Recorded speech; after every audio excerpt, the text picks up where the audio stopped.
Hello, everybody. Am I late? Yes. Hello. Hello, you. Oh, goodness. I hope somebody's here today. If you're here, let me know you're here. There's Linda. Okay. Hi, Linda. Thank you for being here. Chance is here. We're going old school today. I had system problems all of a sudden, many of which have not resolved. Hello, Catherine. Hi, Mickey. Yeah. Life, it's a whole thing. Nobody cares.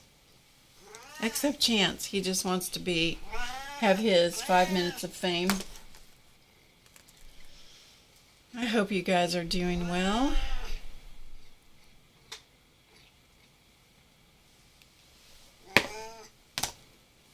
All right, come up here so you'll be quiet, okay? Here he is. Here he is. Hello, Peggy. Hello, Purple Nana Linda. Good to see you guys. Yeah, things went south at the very last minute. So sorry. Technical issues, many of which I have not yet resolved. Hi, Sharon. Which I will have to get resolved before tomorrow because I have a class tomorrow. Yes, online, of course. I have no idea what's going on. Anyway, doesn't matter. Not your problem. Not your problem. Okay.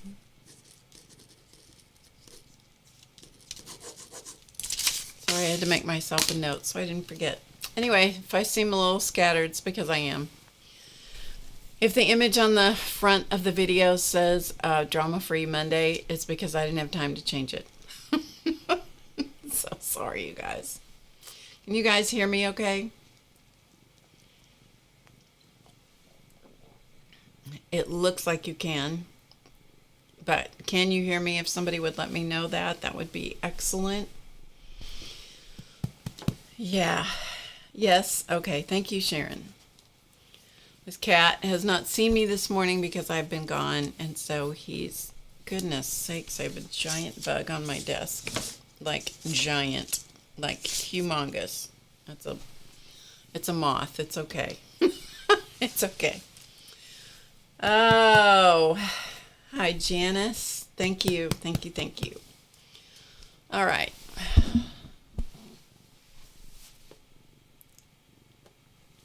Barb has to just breathe a minute. When it all goes south at the very last second, half of my equipment is not working, but half of it is. That's the good news. Half of the equipment is working. My computer is not recognizing a camera. It's not recognizing my switching. It's a whole thing. You guys don't care. Keep your butt off screen, okay? Keep your rear end off screen. It's not nice. Hello, Peg. I'm coming in loud and clear. That's good to know. Coffee is probably not the thing that would just like chill everything out, but yeah, it's what it is. I have a couple other things I want to get and show you. I'll be right back.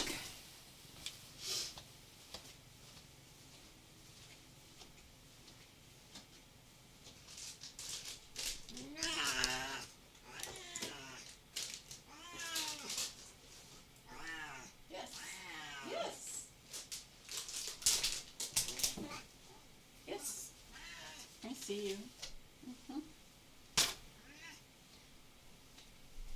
Move. Let me see if I can give him some catnip to make him be quiet. Come on. Come on. Come on.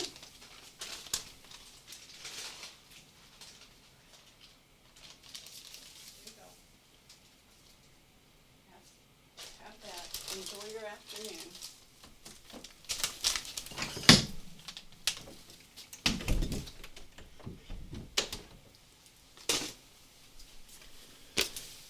Well, people, this could be one of those days where we just don't do a lot. No, the problem's not your computer. The problem was on my end. Totally on my end. Yet I can only troubleshoot so much before I have to reach out to the tech department who lives in LA. I can troubleshoot a lot of it, and sometimes I can even fix it. I am going to blame it 100% on chance. I'm going to blame it on him entirely. Because, shall I just tell you why? There is a space. There is a space. This table that I broadcast from is where my computer and everything is set up. So this space where I broadcast is backed up by another table on the other side. In between the tables, there is another platform that doesn't touch anything. That's on purpose so that microphones and cameras don't touch the surface where I'm working. It's because if it does, it will.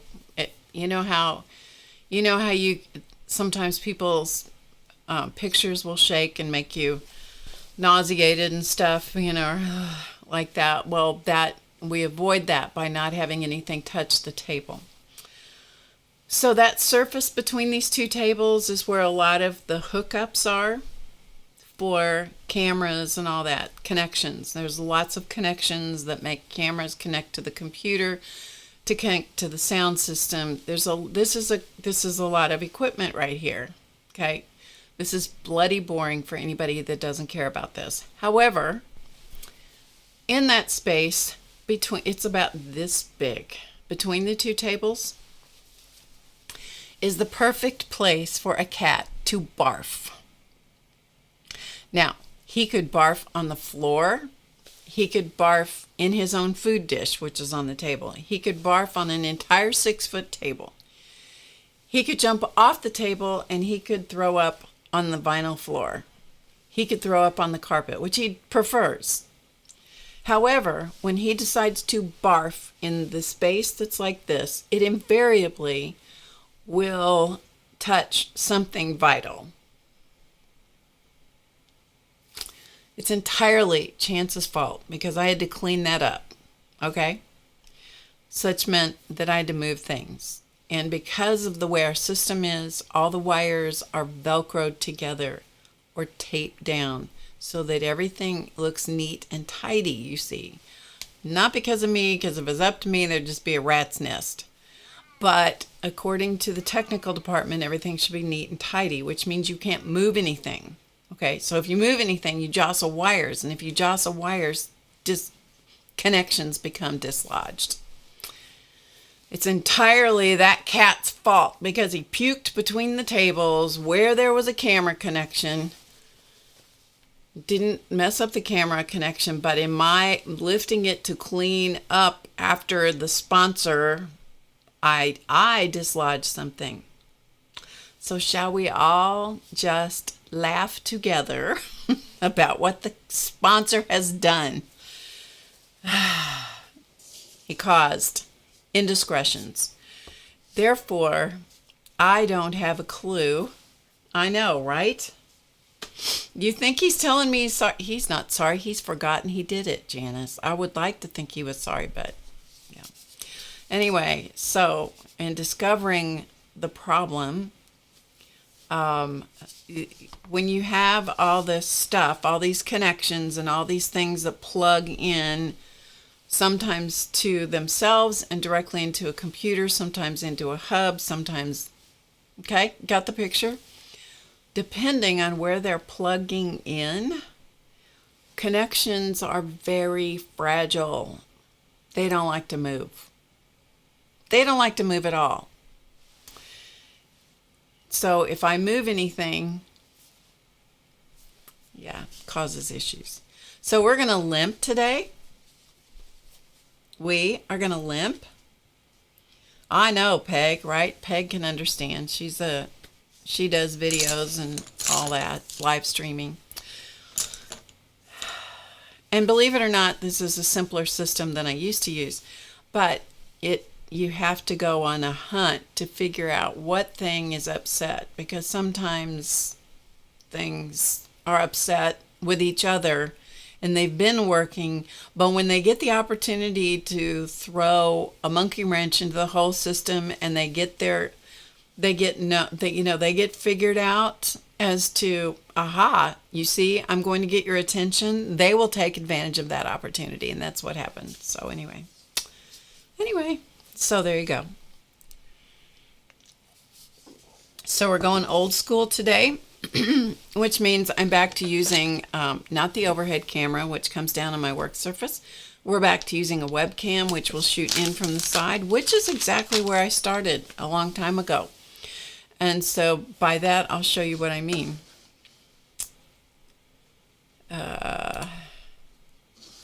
Okay, so you will get this view today when I'm working on my desk, and I will have to take things and I will have to hold them up for you, because that's the best I can do. I know you're so thrilled. You're so thrilled with this. But that's the best we can do today. So we'll be doing old school. Hello, Sophia. We're going old school today. Did I do pocket 6 in the book?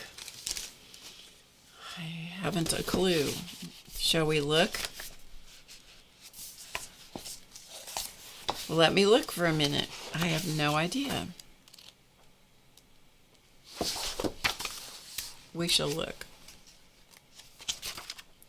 3, 4, 5, 6. Requires 2 pages. Repeat the same steps for pocket 2. Alternatively, if you fold the hidden pocket in which you'll simply fold it the other way.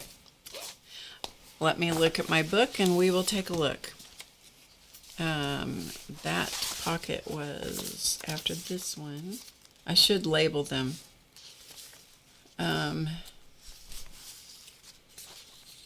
It sort of doesn't look like that, so thank you for the heads up. So we will do pocket 6. I'll tell you, you got to have people watching out for you, you know? You got to have people watching or you will miss the boat.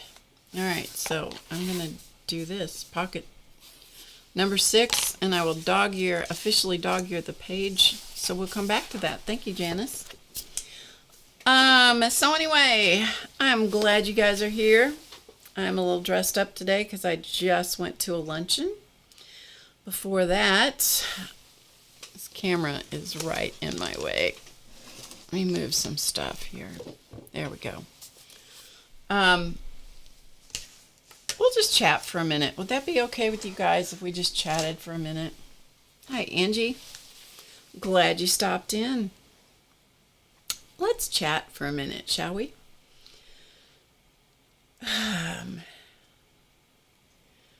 Yesterday, this has been one of those crazy weeks, you guys, just been a crazy week. And if I were capable, I would be doing something while telling you this sad, sad story. It's not a sad story at all. Anyway, I would be doing something while that was occurring, but instead, I'm just going to have coffee with you and we'll just have a little chat, shall we? So,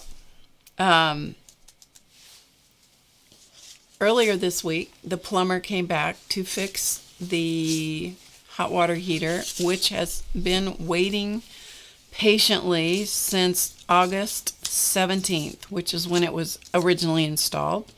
Information that no one cares about but me, except that it's the one that has hot water to the studio. And so I really need it because I need it when I'm cleaning up in this studio, right?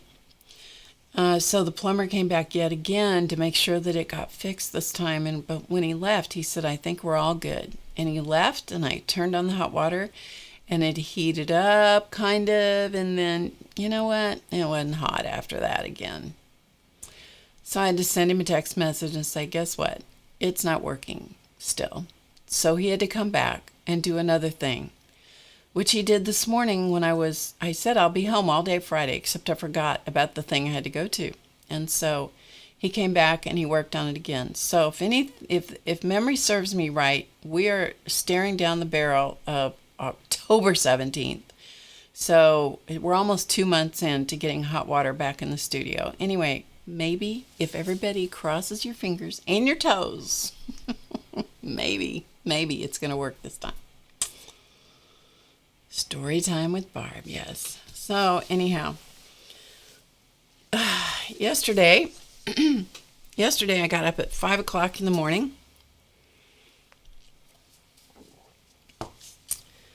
to go to make a road trip halfway across Kansas to help the Studley Duck, who was taking a trailer to someone, a trailer that belongs to him. It's one of those box trailers that you move stuff, like something you would rent from a U-Haul place. He was loaning that to someone. So we got up at 5, we drove all the way over there, met the guy for lunch, had an okay lunch, dropped off the trailer, and headed right back. Hello, Rhonda.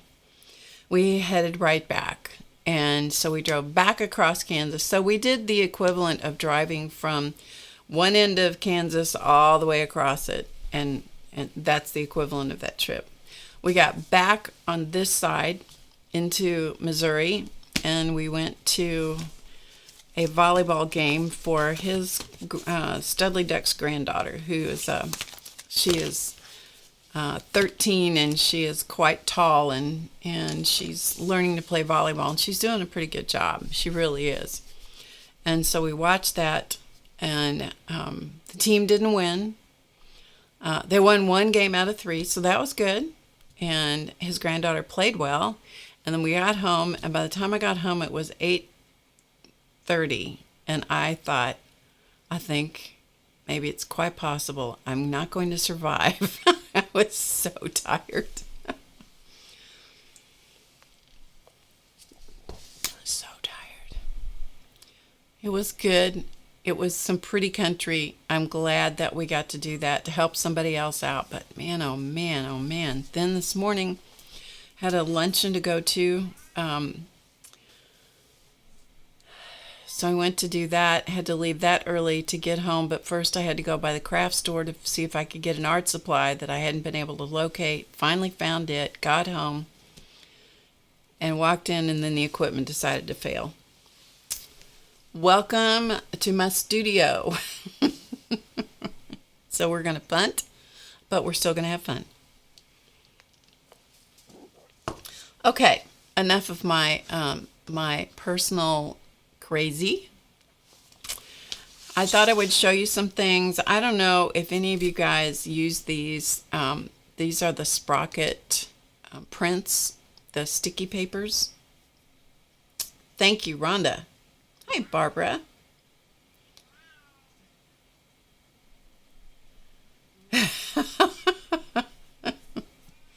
Hi, Ann. Good to see you. Thank you. It was that kind of tired. In fact, this morning, my alarm sounded. I kept hitting the snooze button. My alarm sounded for over an hour before I dragged out of bed. Actually, I got a phone call before I was out of bed. That's how tired I was this morning. Crazy. Anyway, and at almost midnight last night, I'd been sitting on the couch trying to watch TV because I was by the time I sat down to watch TV, I was awake. Deadly when you get a second wind, you know. And I was on my way. I had kept dozing and finally dragged myself up from the couch to go upstairs to go to bed. And I checked my text message one more time before I went to bed. And my son sends me a message that says, "Are you still up?" at 11:45. And I'm like, that usually means there's going to be a long conversation of some kind. I'm like, boy, do you know how much I hated to say, I just can't tonight. Anyway, I went to bed. I responded and I said, I'm on my way to crashing. I've been dozing for an hour. So anyway, if I'm a little draggy today, you know why. Anyway, such as it is. Hello, Dana. Good to see you. Yeah, I can talk, but I don't make any sense. You know, that's the problem. Anyway, so any of you that use these, Amazon is doing, I don't know if they still are, but they've been doing some kind of, deal of the day or whatever. Anyway, these Sprocket 2x3, these are sticker photo sheets, what do they call them? Photo paper, but they're stickers, and they're 2 inches by 3 inches. If you have a Sprocket printer, they had these on a special that was buy one, get one free. I don't think I thought it was a really good deal, but I'm not sure that it was. Anyway, there's 50 in these packages, so if you're interested in that, I live in fear that they're going to discontinue the Sprocket, these little Sprocket things, and then I'm going to have to make up my own way of printing the papers. They are remarkably convenient. They're expensive, but they're remarkably convenient, and I have a little program on my phone that I can reshape and put different pictures on that one little piece. So a lot of times I'll do 4 on one of those pieces because I use them in my journals all the time. And so if you're interested in anything like that, you might check that out. I really like the Sprocket printer. So I really hope that there's always going to be a way to buy those. I normally buy them in a pack of 100, and that lasts me quite a while, but this is 200, which will last a while. Anyway, if you have a Sprocket printer, you might check those out. And HP might still make those. I don't know. It's an HP Sprocket, so it's an HP product. Anyway, I decided I was going to take a class from Lindsay, the Frugal Crafter, on watercolor. Linda has one too. Oh, I'm glad I'm not the only one. Hello, CB.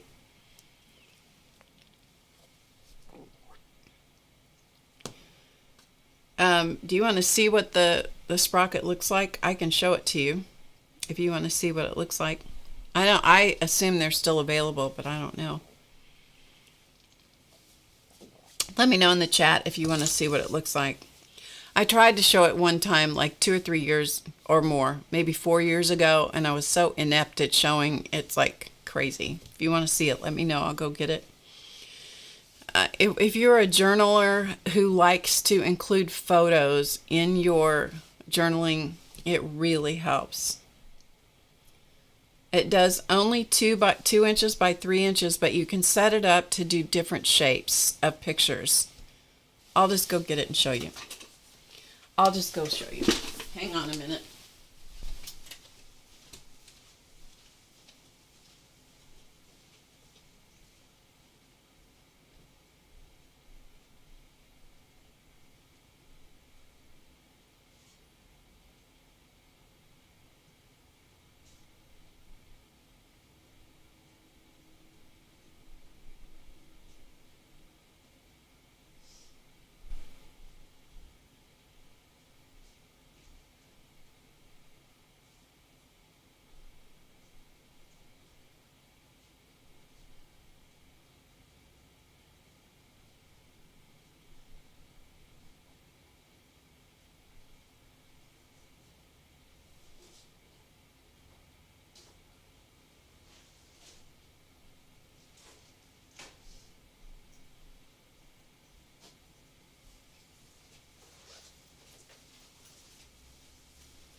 Okay, remember I'm operating under less than ideal conditions, so I won't be able to show it to you quite as easily as normally.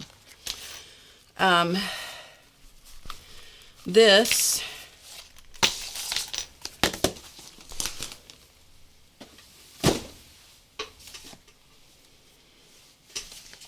I remember how to, I'm going old school here today. Okay. This is the Sprocket printer. This is what it looks like. They do them in different colors. I originally bought this for my husband. It uses iZink papers. That's what these are.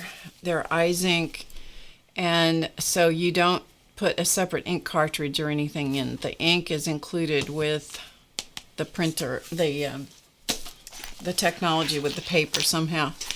This is it charges up by USB, So you have to have just your regular USB charger. This is the part that charges the little printer. So you turn it on until the green light comes on. That's green, whether you can, I don't know if you can tell it's green or not. It's actually just turning on, so it's decided it's going to be amber today. Probably low on charge, and that's where the little papers go. Okay? Then in the phone, you need to have the app. You need to have the Sprocket app, which looks like this. I know, less than ideal circumstances. You got to have the Sprocket app. And then you need to, I find it helpful to use another app. This one is called Pick Stitch. And I will use this shape right here. This is the one I use the most.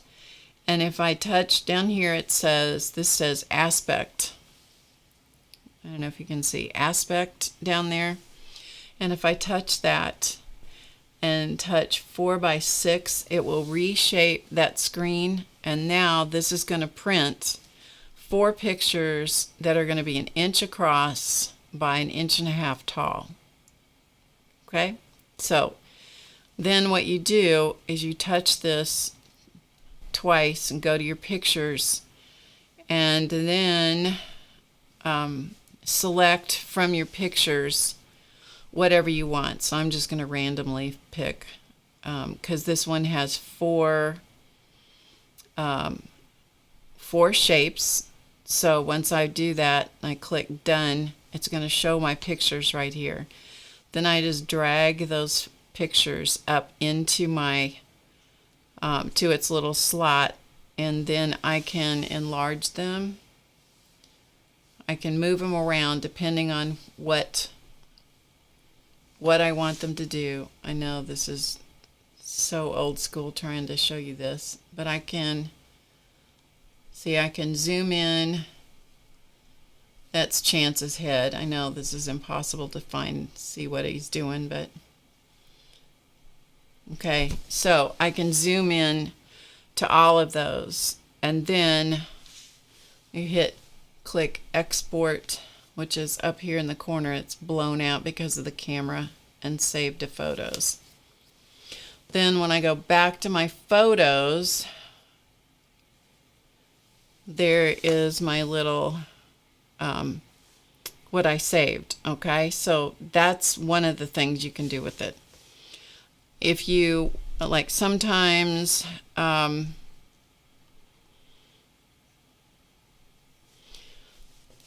of the other shapes that I use, if I have a horizontal picture, I want to use horizontal pictures, I'll do the same thing. I'll go down here and select 4x6. That way I know what is going to show on the screen. So I'm going to get 2 pictures this way. Okay? Once I set up the pictures and save it to the photos, then I come over to my Sprocket printer, and through the Sprocket printer part down here, then I can print the picture. This is where it actually prints, is from the Sprocket app. But you have to make sure that the printer and your phone are talking to each other. It's not hard to do, but it takes a minute to get used to it. You know, if you've never used it before, it takes a little, it's a thought process. But for me, it's totally worth it, because then I just take those little pictures or prints that print out the 2x3 shape. And if it has 4, I just sit there, I big scissors in my journaling bag, and I cut them apart. And then I put them in the journals that you see me do. And it is where I journal, where I art journal, where I I'll show you an example of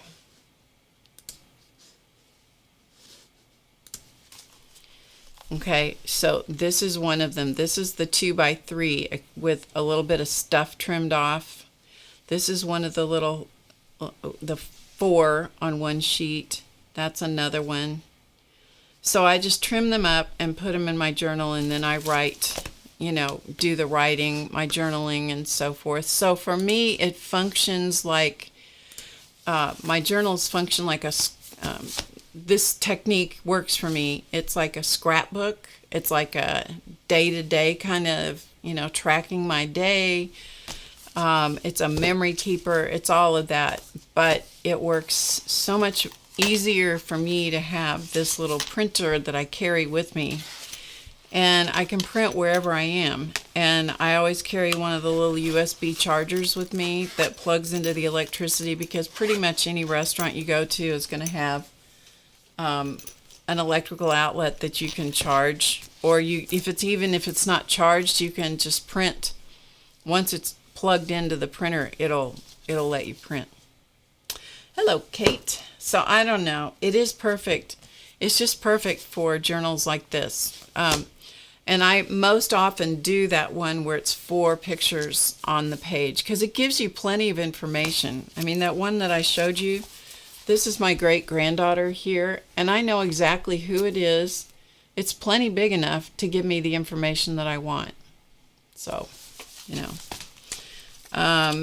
Let's see, what are some other ones? I do art stuff. I use my journal pictures for inspiration. This was from Instagram. I think this was some of no, that's not. This was something that was on the side of a building. It was a metal butterfly, bunch of butterflies that were on the side of a building, and so I took a picture of that because it was so neat. And then these were different mountain flowers that I saw in Colorado. This, I like the pattern from the coffee cup, you know. So I will print and take pictures of all different kinds of things that are inspirational, things that are memory keepers. I snap things off of Instagram, screenshots from Instagram a lot, because they're inspirational sayings, because that's how I have it set to show me. I very carefully curate what comes into my head. You know, if it is cruelty to animals, cruelty to elderly, cruelty to children, that is unequivocally blocked. I will have nothing to do with any of that. I want positive things. I want pictures of things that make me feel good, or people that I follow that are doing great things. You know, I really carefully curate what things I follow. So anyway, there is that. So that is the Sprocket printer. I like it because it's small. I like it because the little films are small, the little picture sticker, and they're stickers. So all you do is just peel the back off of them, stick them in the journal. You don't have to make glue. You don't have to glue sticks, nothing. And I can tell you that I have an entire huge trunk of pictures in my family room. Like, it's a big trunk full of pictures. That, will they ever get in albums? I don't know. But since I started doing this, I have pictures. I have pictures in my journals that I can go back and look at. I can go back at the end of the year, and I can go back through my journals, and I see all those pictures. It makes me feel good. I like it.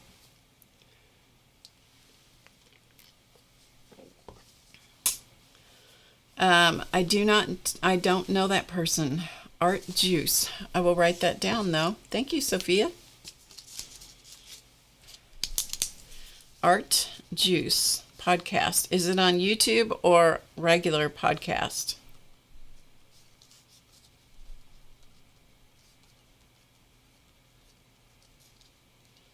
Thank you. I'm always looking for podcasts to listen to. UK abstract fine artist. Abstract. Abstract is a real challenge for me, so I would have to, maybe that would be good for me. Some other things I got this week, because I am going to take this watercolor class. Hopefully I will get some of it done. from Lindsay Wyrick, the Frugal Crafter. She rolled out a 30 Days to Better Watercolor. And one of the things she suggested was buying these watercolor cards as 100 in a package. And so I did that.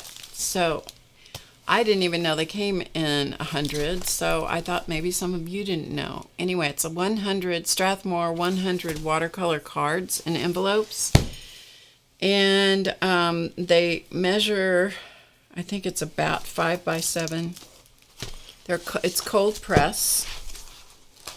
The size is 5 by 6 7/8, and anyway, it was pretty reasonably priced. The way that I normally buy these, I buy these at the local craft store, and these are 10. The same thing. There's 10 of them in a package, where this has 100. And I thought, okay, sounds good. So I did that. She also suggested a set of brushes, which I wish I could show you a little more easily. Okay, thank you, Sophia. Yeah, I do. I really love that little Sprocket printer. Like I said, I bought it for my husband because I thought he would really enjoy using it. And I didn't realize at the time that I bought it for him that he was too far down the path of dementia to really understand it. And so if I could show it to him pretty much every week or so, show it to him, then he could remember for a few days, but then he really had a hard time with it. When he understood it, and I would say it was probably a matter of a few months that he understood it, he really did enjoy it. And then it got to where it just sat around. And finally I said, do you care if I use that little printer? He goes, oh no, you should use it.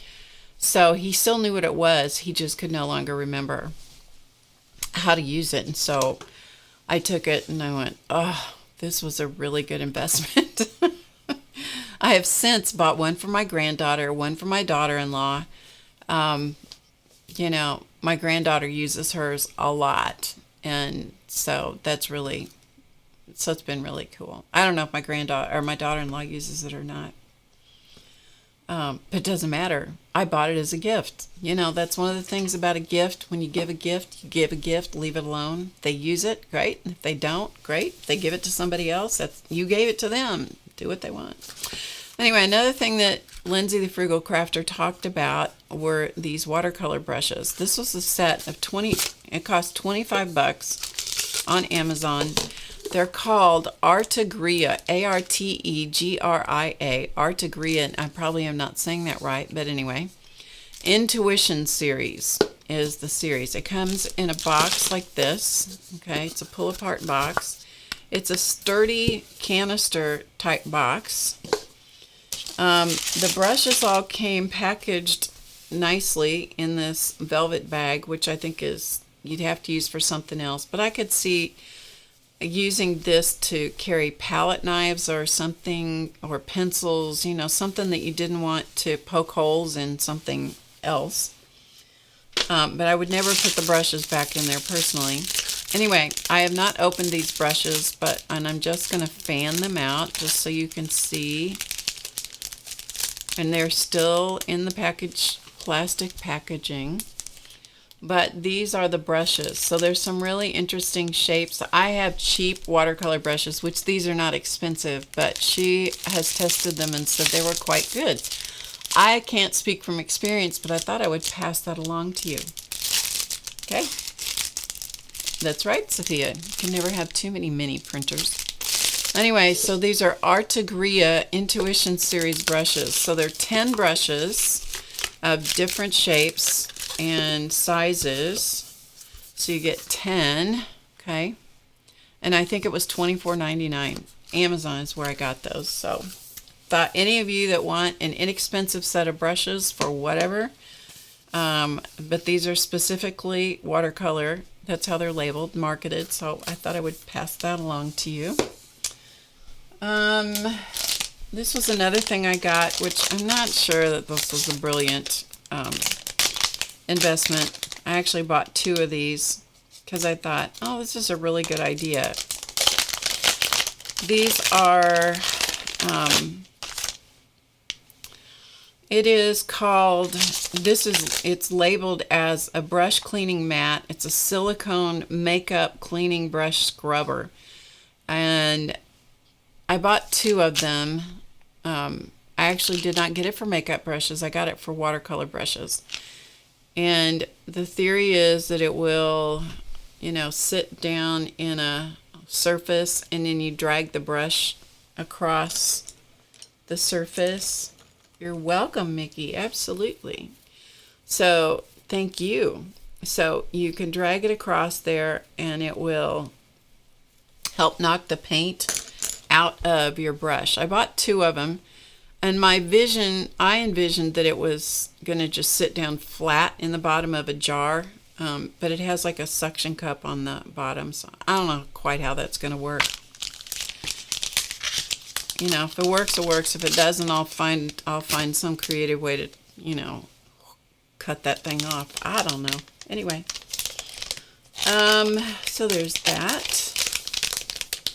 So I got a couple of those because I thought, well, if somebody says you should have it, shouldn't you have it? And I don't spend money very often, so. The other thing that I bought, and again, this is totally Lindsay, the Frugal Crafter's fault. I'm blaming her 100%, although I've seen these before in other places. I think Dee Dee got these also, Dee Dee Willingham. And they are, what is the technical name of these?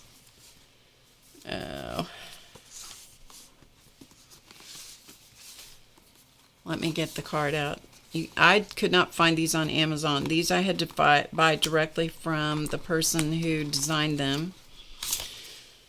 It's called, I think they're color cubes, and this is by SarahReneeClark.com. SarahReneeClark. SarahReneeClark.com. I think they're called color cubes.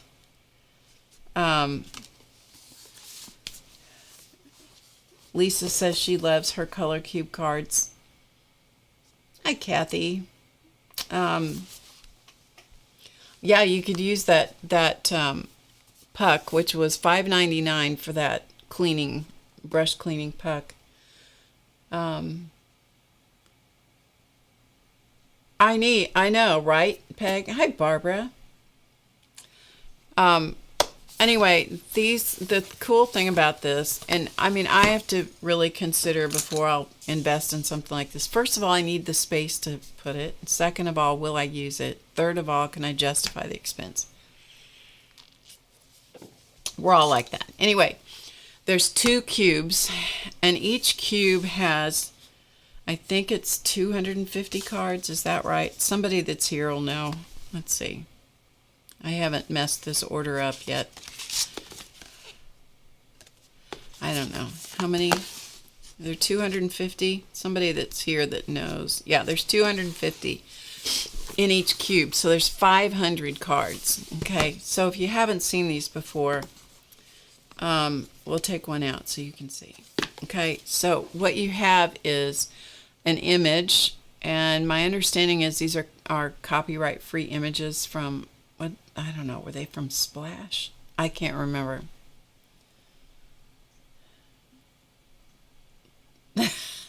I understand, Barbara. Anyway, so there's an image, and then the major colors that are used in that image are pulled out, so you can see how they arrived at the colors.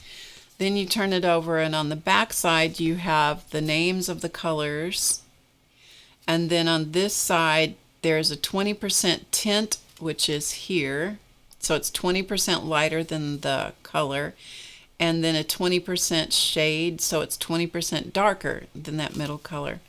So you can see what happens to that color if you make it lighter or darker. And so just to give you an idea of some of the other color schemes, for example, here's another one. So not only can you use them as color combinations like this, but you could also pull a card, and Lindsay had suggested this, which was a really interesting thing. Pull a random card and use it to sketch with, or do a quick painting from, So you just randomly, pull out a card, and just go. Just let serendipity tell you, okay, today you're going to do this, But it's pretty interesting. And I'm sure that I'm not giving you a real accurate description of these cards. But anyway, Sarah Renee Clark is the creator of these, I believe. That's where I got them. If you buy one of the cubes, it is, I don't know, it's a lot less expensive to buy both of them. Shipping's a little bit expensive on this, but they're heavy. This one came with a little boogered up corner, which, by the time I'm done with it, I'm sure they will be worse shape than that. But they do look pretty cool. I'll show you what they look like just sitting on your... So you can just use them as inspiration like that, or you can, so you've got different tints, tones, and shades of colors all the way around the boxes. They're nice, sturdy boxes, and it's a ton of inspiration in these two cards. And I think the two boxes. I think the two boxes were $67, and the shipping was $15. So there you go. Okay, so you're welcome. I mean, if I'm going to get hooked into this, the rest of you guys might as well get hooked into.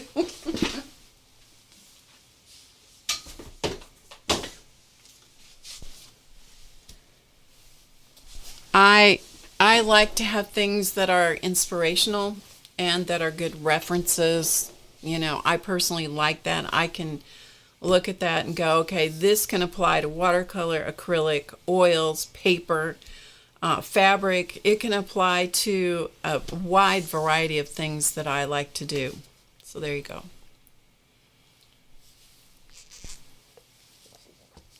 Lisa says they're fun to do art journaling pages too. How do you use them for art journaling, Lisa?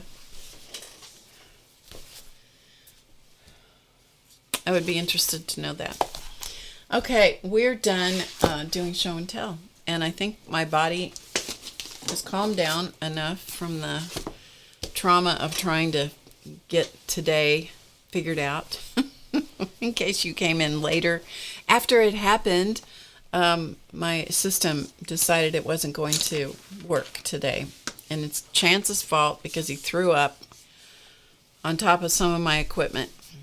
Sorry for that to offend anybody, but that is exactly what happened. He puked on some of the equipment, and in my efforts to clean it up, I have somehow upset the system. I had to go to a luncheon today. The Studley Duck, in case a lot of you don't know, my husband passed away almost 2 years ago, and I reconnected with an old friend, whom I call the Studley Duck, just because I don't ever use anybody's real names unless I have permission to do that. And I have known him for a very long time. He was married before, as was I. His wife died from cancer. My husband died from dementia. We were both married for a long time, and so we have reconnected, and we've been seeing each other for a while. And just to give you a heads up, we've been discussing kind of a roundabout way a possible future, but there is no guarantee of that. Anyway, just so you know. So you won't be totally shocked if one day I announce something. Anyway, but don't know that. Don't know that. Don't hold your breath. Anyway, his former wife, who had passed away, was involved at the university here, and she wanted to make sure there was a scholarship set up to support and help students. And so that was done in the same school where my granddaughter went to school and graduated. So it's kind of a full circle, kind of interesting interweaving of our lives and things that we're interested in. So anyway, today there was the luncheon for all of the scholarships that were being given out to students, of which there were many in this particular school. It's called the College of Health Sciences, I think, or something like that. Guarantee I just butchered that, but it's something like that. It includes physical therapy, occupational therapy, respiratory therapy, and a whole bunch of other health sciences things.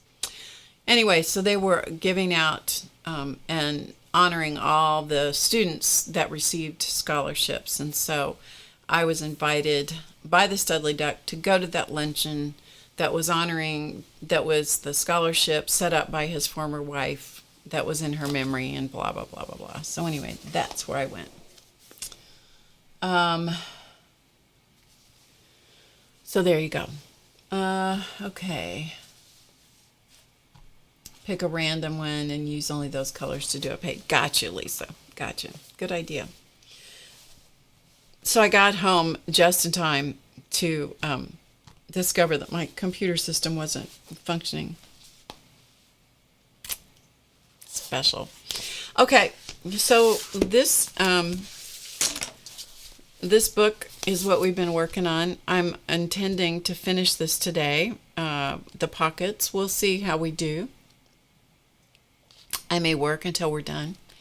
But this is creating a book called A Book of Pockets, or a pocket book. And it's based from, we're following the instructions here from Treasure Bookmaking by Natasha. I do not know how to say her last name. Marinkovic. Marinkovic. I don't know. Anyway. She has treasure books here on YouTube. And so that it's a really good reference book, by the way.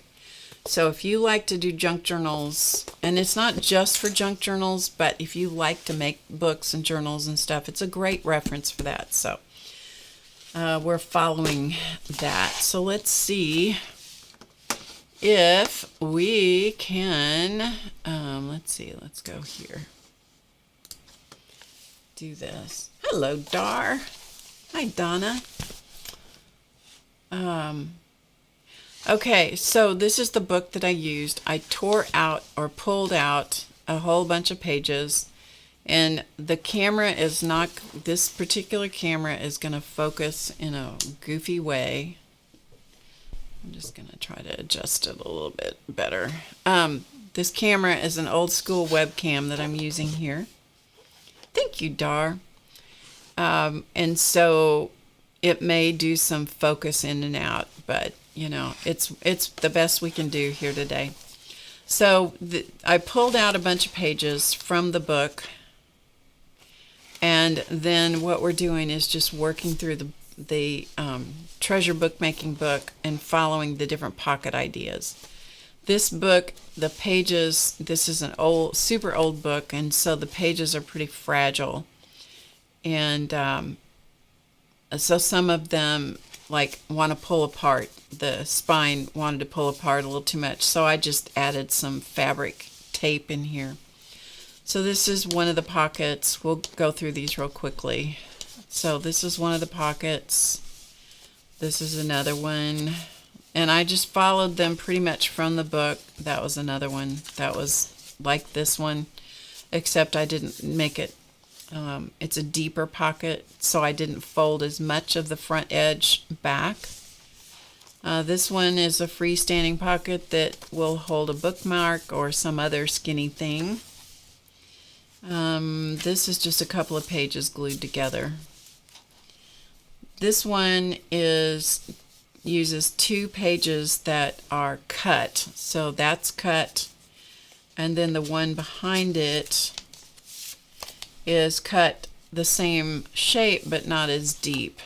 And again, because this paper is kind of fragile, it wants to tear pretty easily. So there will be some repairs that I'll have to do in this book as I work in it. Those 2 pockets that are created were glued to the next page. So some of these are 1-page pockets, some of them are 2 or 3 or 4-page pockets. This one, the paper was cut here, and then the top part, cut a shape out, glued it. So it was 2 pages that were cut apart. So that was glued together. And then this part, this was the bottom part of this.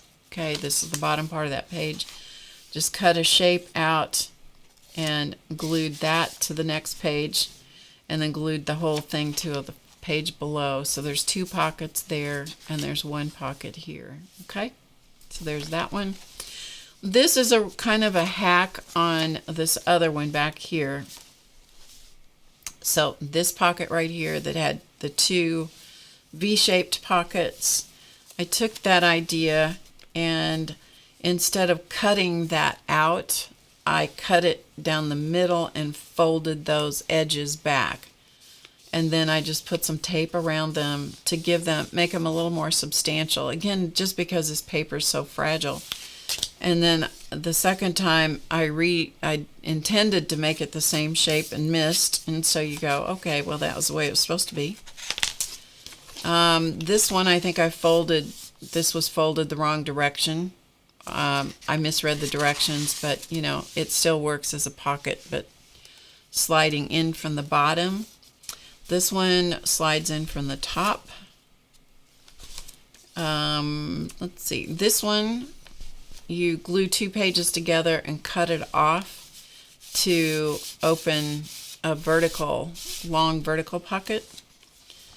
This one, all of these pages are folded back. So there's 1, 2, 3, 4, and they're folded different depths as you go across. They're all glued at the top and the bottom, and then the last one, the last page is left complete, but you have all of these slot pockets going across. Pretty cool. Let's see, and we missed one in the process, Janice pointed out, so we're going to do it in a little bit. This one was 2 pages folded at different angles and then glued top and bottom to the following page. So you have these big pockets. And what's nice about a book like this, and these cards I have stuck in here, the only reason they're stuck in here is just to show you that they're actually pockets. That's all they're for. But the nice thing about a book like this, if you do things with pockets, and I've shown a journal before, several weeks ago I showed you a journal where I had a bunch of postcards and letters that my son had sent me, and they're not appropriate for sticking in a scrapbook, because often they're written on both sides, or I wanted to see the picture and the message on the back of the card. And so I want to keep all of that, right? I want to be able to get them out and look at them. So having a book like this that's pockets and slots and things like that allows you to keep the items intact. I hope that makes sense. So you can keep them, you're not ruining them, but you're also not sticking them in plastic sleeves, which I personally I'm not a real fan of, so. Anyway, that's one of the reasons, one of the uses that you can use for a book like this. Okay, this one was like that slot where you saw this idea before, except it was up the top of the page. So this is a tag actually that Barbara Clark did for me, so I used it as a placeholder here. The top part of this page, she just had a little corner folded down and then glued top and side. And so I just started putting a few little tape embellishments in here. Hello, Cindy. So you can do some really interesting things just by cutting things apart, This one, let's see, the The page was folded up. 2 pages were folded up, actually. And so there are 2 pockets created because there's 2 pages folded up. And then one of those pages is folded back inside, and so that creates another pocket back here. Okay, so there's 2 pockets there and 1 here in the back.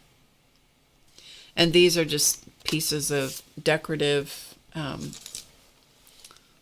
washi tape or deli paper that I had decorated, painted, stamped, etc. And I just randomly took bits and pieces and glued on there. Same thing up here at the top edge. Just to show you how you can start to embellish the pages the way you want them.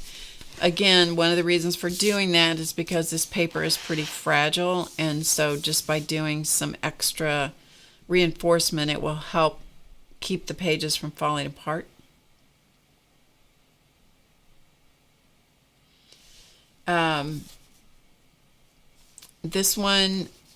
This particular one right here is similar to the one we had earlier, so it was 2 pages glued together. Let's see, that's not right. I took 1 page and folded it over and glued it. So this is 1 page and then cut the fold to reveal the pocket. This one, instead of the pages being folded back on themselves, each page is just torn. So you get a completely different look. Well, it'd be nice if I hadn't glued that one shut.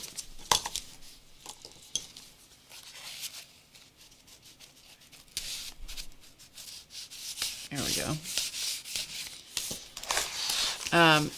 So these are deeper and deeper pockets, but they're torn instead of folded. This is quite a fragile treatment right here. And that's, I think, where we stopped. Yeah. Okay. So we're going to flip over to the back, because one of the things that I think it was Ruth Edwards suggested was, she said, maybe you should work at the back and also the front. And she's right. You know, if you do this kind of work in a book, if you work some in the front and some in the back, it does make the book it supports the book a little bit more. And Barbara says she likes the torn edges on it. Yeah, I do too. If the paper wasn't so fragile, it would be better. This book is going to probably just be something that I will just do some decorative work in, but I won't actually use it to hold stuff because the paper is too fragile. I should have I would have been better off to have chosen a little bit sturdier book. But the day I decided to do this is the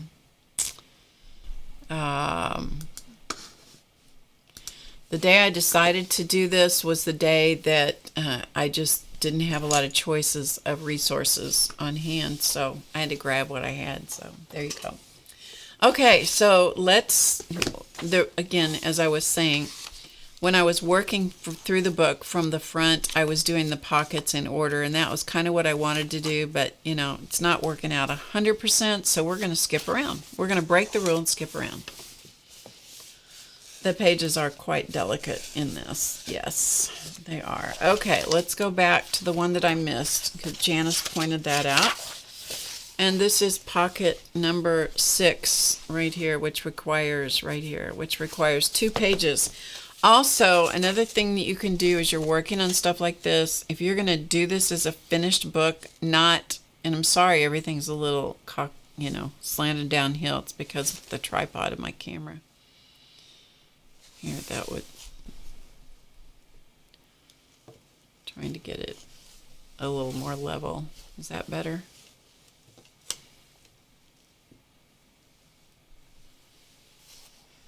I hate things when it looks like you're falling off the edge of the table. Anyway, if you're going to make this a finished project book, do your inking as you go. For this one, I'll deal with it after the fact. Either ink the edges, decorate the edges, whatever. I'll do that later if I decide to.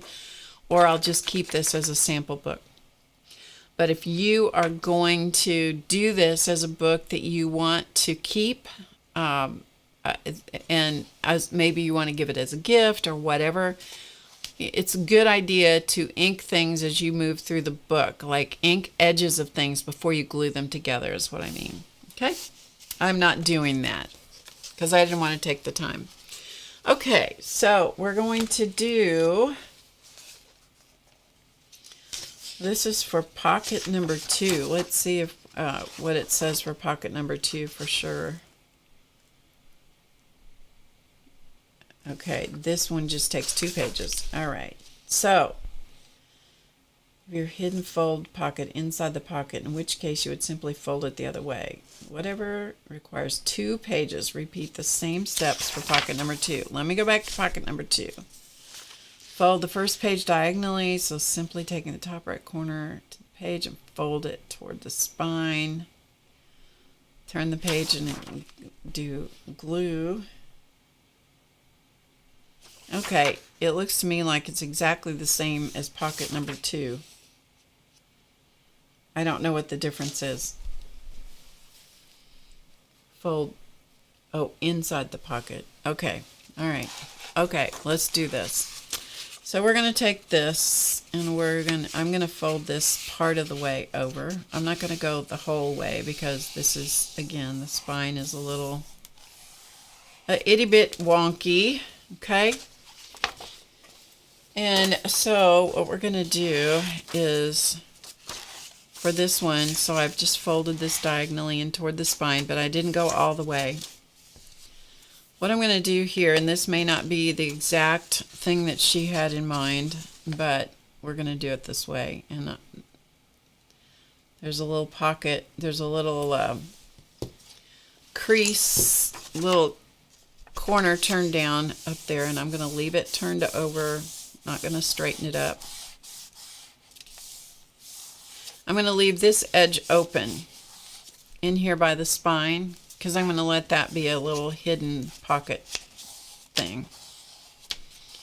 Okay, and I'm using tacky glue, which you could use whatever you want, but I'm going to use tacky glue.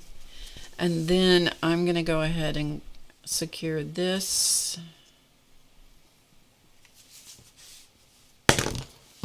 to the following page. It's not going to be even because of tearing out pages. So, as I said, this is just going to be one of those little, I think this is just going to be a book of examples. And until the glue is completely dry on these pages, they're pretty vulnerable. So, got to kind of give it that. Okay, so by leaving that open, there's a little space here that you could tuck a little, can't be very wide, but a little,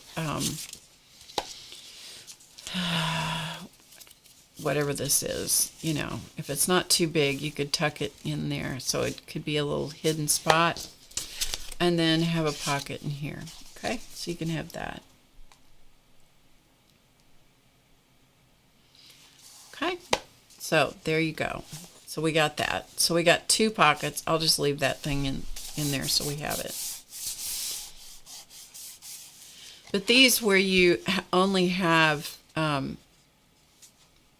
of the page turned over like this, that's a pretty deep pocket. So you can, it would be a place where you could put brochures or, something that's bigger, for example. So you could put a bigger item in there. Postcards would be good. This is almost the size of a postcard. Maybe it is the size of a postcard.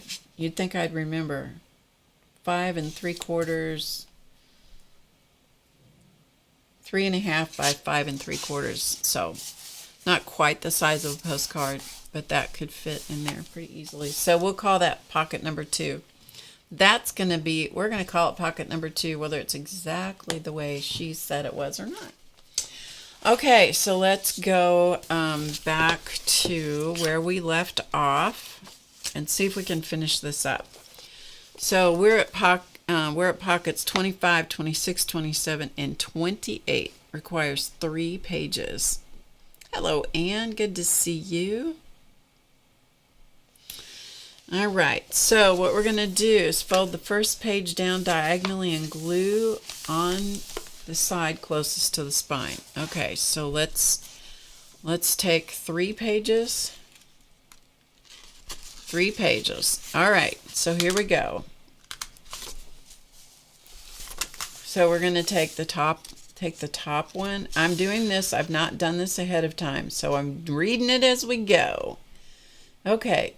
First page, fold down diagonally. So that's just what we did on the first one we just did earlier, like moments ago. Okay, so we're going to fold that down diagonally like so. Okay. And we're going to follow exactly her instructions, which are put glue closest to the spine edge, creating a top loading pocket.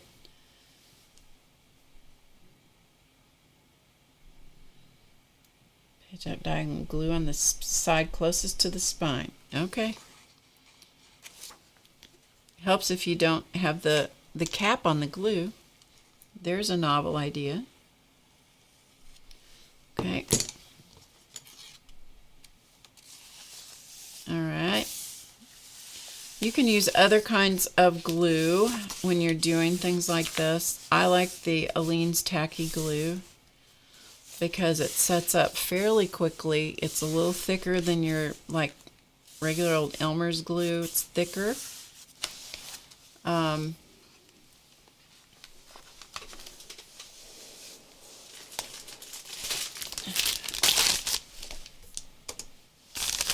And it cleans off your hands pretty easily. Okay, so we've got the first pocket the way she said. Apply a thin line of glue to the top of the second page and glue to the page underneath. Okay, so the second page we're going to take this and we're going to glue the top of this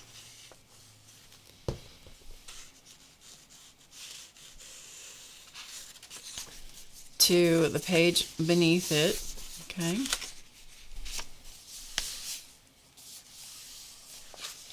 All right, so we've got that. And then apply a thin line of glue to the bottom of the first page. Okay, the bottom of the first page of these 3.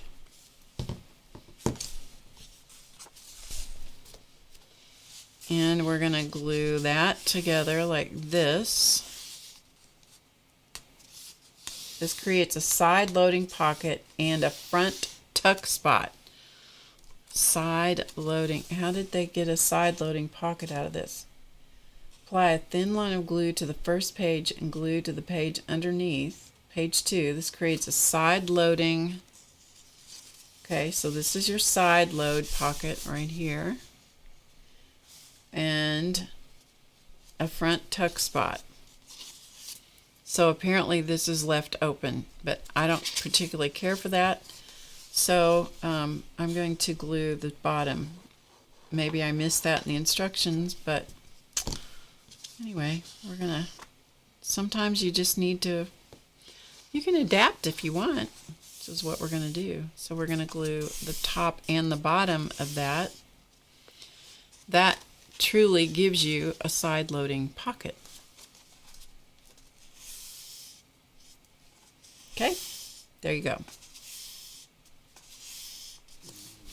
And apologies to Natasha if I misread her instructions, but anyway, there you go.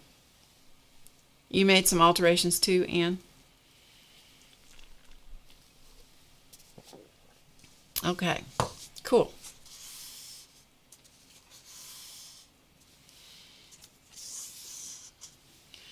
All right, so this is pockets 26, 25, 26, 27, and 28.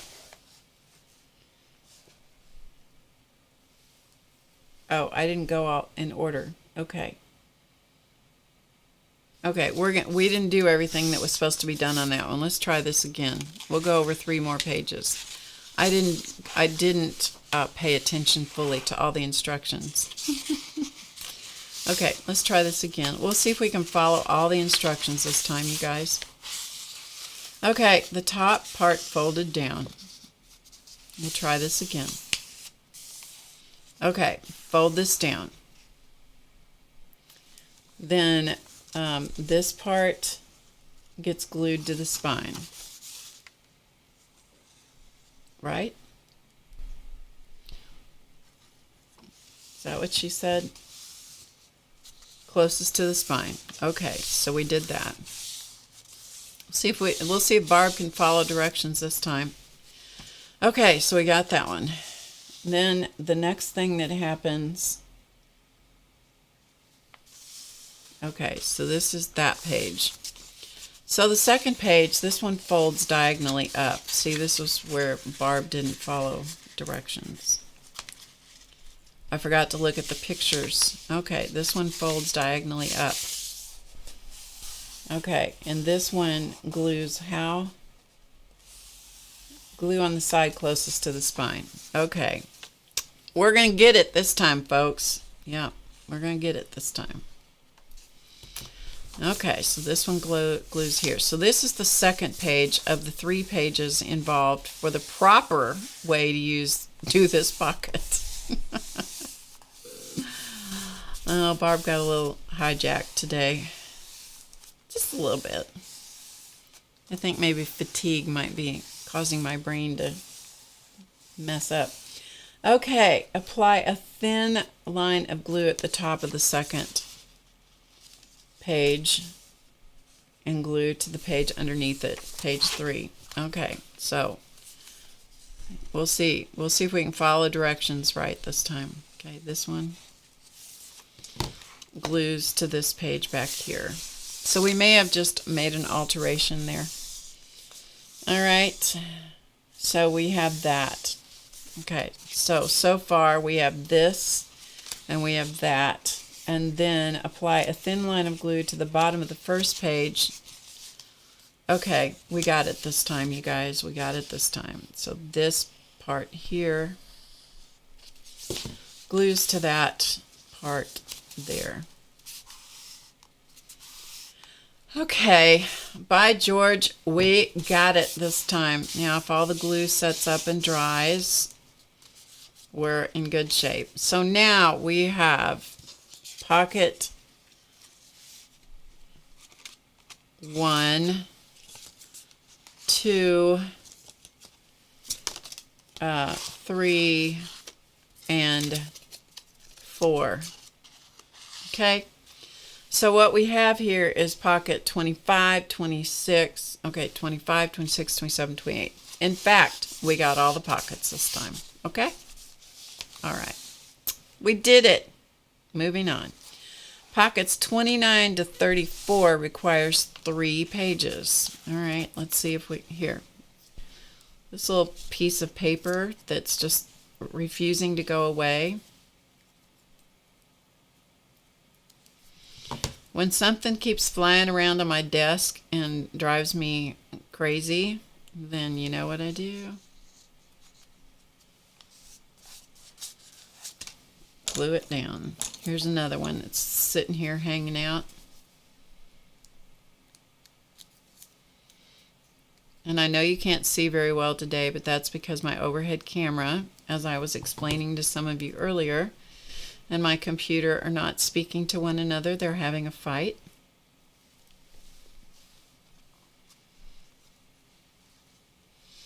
They're not going to communicate right now. They're not speaking. They're not on speaking terms, which I will have to get sorted out later today. Pockets and lots of pockets. Bye, Peg. Thanks for showing up. Food and water. Oh, Race is here. Hello, Race. Guess what? You're singing and we're going old school today because computer and cameras are not speaking to each other. Yes.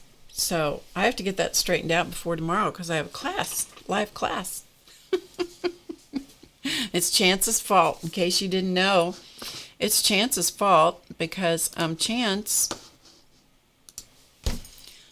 barfed on some of the equipment. And because I needed to clean up said mess, I moved something which caused things not to talk to each other and be happy. Anyway, it's not your problem. It's Mom's problem. For those of you that don't know, Race is the technical department, bless his heart. He has to put up with his mother. Okay, so let's go. Oh, he's not here. Well, Race isn't here, so it doesn't matter. He's not here anyway. Okay, let's go on to the next one. So the next one requires 3 pages. All right, so let's take 3 pages. 1, 2, 3. We'll see if we can do it right the first time. Fold the first page in half. And the 2 pages immediately following it. Okay, fold the first page in half. All right, one step at a time. Don't try to when you're doing this particular thing, don't try to read ahead. It will only confuse you.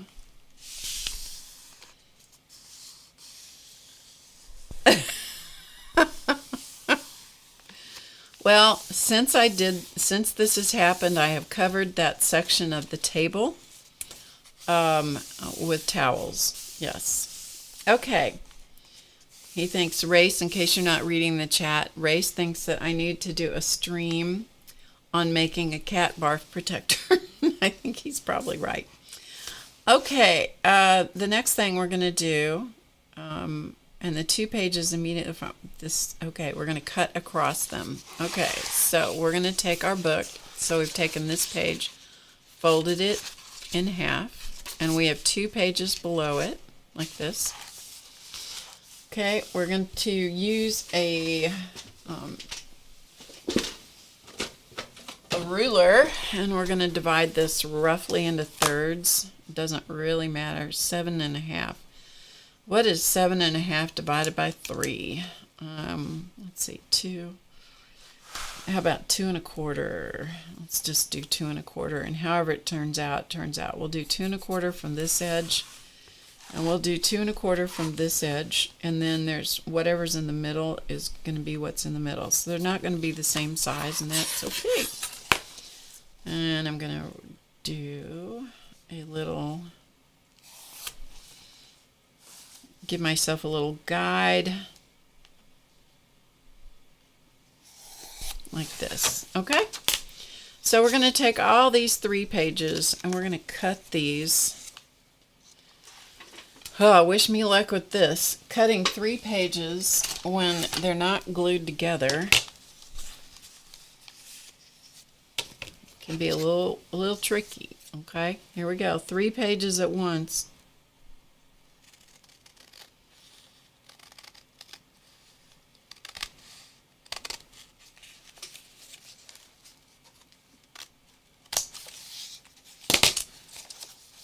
Not my best cutting. Will require some strategic embellishment later. Okay, so we have cut them so that we have this thing going on. Hi, Signa. Create a no barf zone. Good luck with that one. How do I do that? When you know, there is one guarantee about cats, you guys. Those of you that have cats will know exactly what I'm talking about. And Laura knows about this. When you have cats, there is one thing you can absolutely 100% predict, and that is they barf. One of my friends loves cats, and she cannot clean up cat puke. And I'm like, how do you live if you have cats and you don't clean up after them? She says, okay, this is really gross, and I apologize to anyone who has a queasy stomach. She says, well, you got to let it, you can't pick it, I can't pick it up while it's warm. I'm like, I'm sick. It's so sick. She was so serious. Anyway, okay, so we've got that. Glue the top and bottom edges of the cut folded pages onto the pages directly beneath them.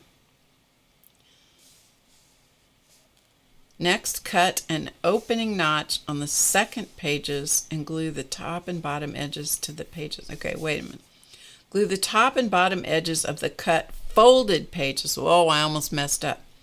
Onto the pages directly beneath. Okay, so I think I should have glued the top. Yeah, okay. I may be making this one up as we go also. Just saying. Okay, so the first thing I'm going to do is I'm going to glue, and this may not be what she had in mind to do, but I'm going to do it anyway. Okay.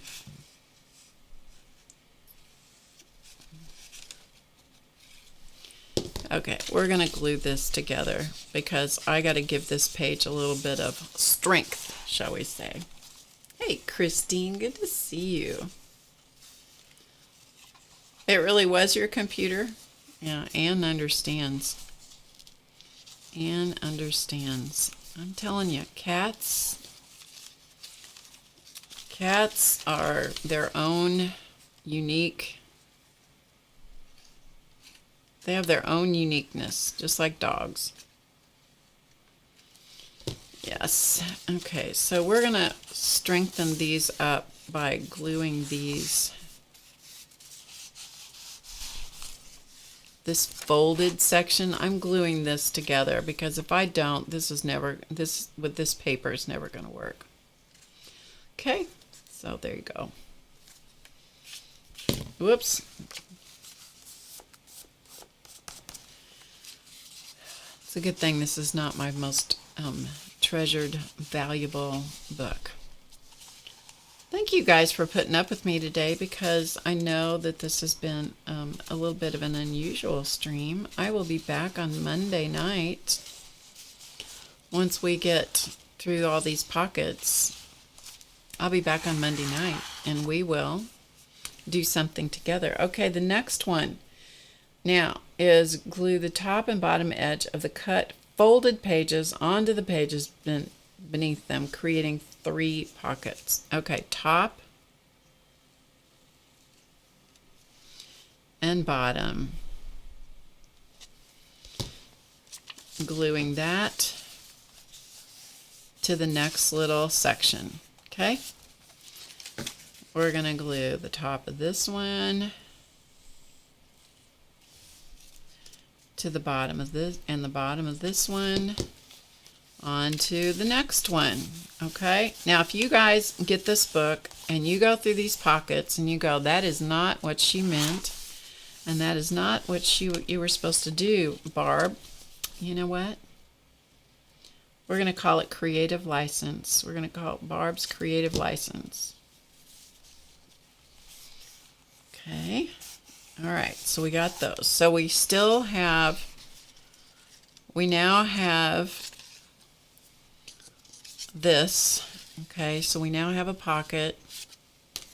We have a little pocket top and a little pocket at the bottom because I didn't divide it up exactly evenly. Okay, all right, and then what comes next, the top and the bottom edges of the cut. Okay, next, cut an opening notch on the second page and glue the top and bottom edges onto the pages beneath. All right, let me get a punch and see if we can punch it.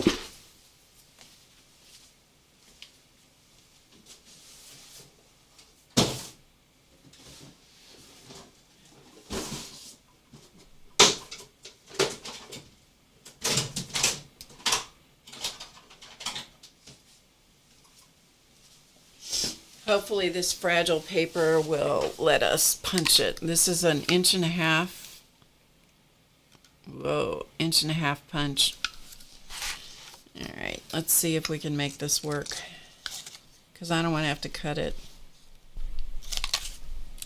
Okay, it worked. In a perfect world, I would go over there and get a slightly larger punch to do this one, but I'm not going to.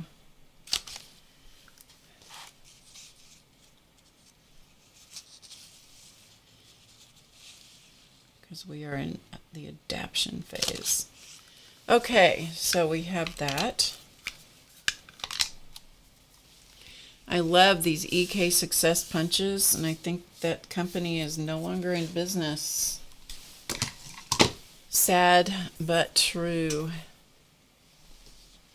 Okay, so the next thing we're going to do, so we have punched thumb notches, whatever you want to call those, in each of those. And then we're going to glue this. Okay, this part. This is actually a very cool page right here. I like this one. I like this one a lot. Fiddly. It's quite fiddly, but this is a very good. This is a really cool pocket. Now once this, all this has to get dry when you do this kind of stuff. All of this has to get dry before, and I might have to come back and give it a little glue help here and there. But this is a really good one to use in other things. And I think that's one of the advantages to doing a book, working through it like this, where this particular book is just about all these pocket styles. If you work all the way through it, and I'll probably go back and label it with which pocket is which thing, if I can figure out which one goes to which thing. If you go back and label it, then you have the reference and the example, which is great for future projects. And I think Ann Lar said she was doing it from a notebook. Hey, Mary Kay. I think she was doing hers in a notebook. Tomorrow's your birthday? Good for you, Sherry. You go, girl. Treat yourself, you know? Okay, as soon as I get this glued here.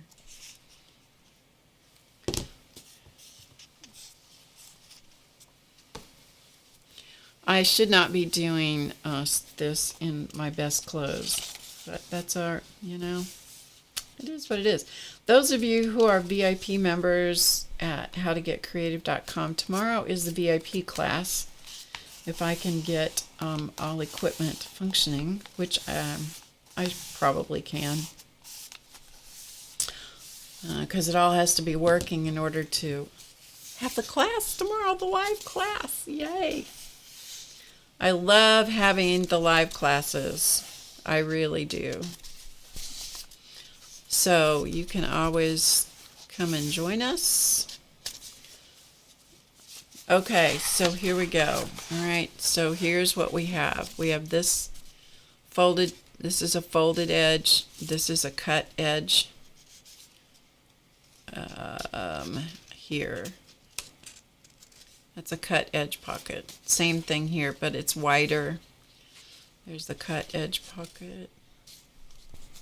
This is good for bookmarks or little tags or whatever. So you've got 3, and if I ink that, you would see them better. Okay, so we got 3 of those. So that makes pockets 29, 30, 31, 32, 33, and 34, because there's 2 on each little section. So good enough. That was a good one. That's one that I will use again in art journals and so forth. That's a good pocket. Good pocket. Yeah, just get it on Amazon. Yep. Okay, pages 35 and 36. I think I'm going to take a couple of pages here, and I'm just going to glue a couple of pages together. Not for pockets, but just to glue them together. Just to strengthen.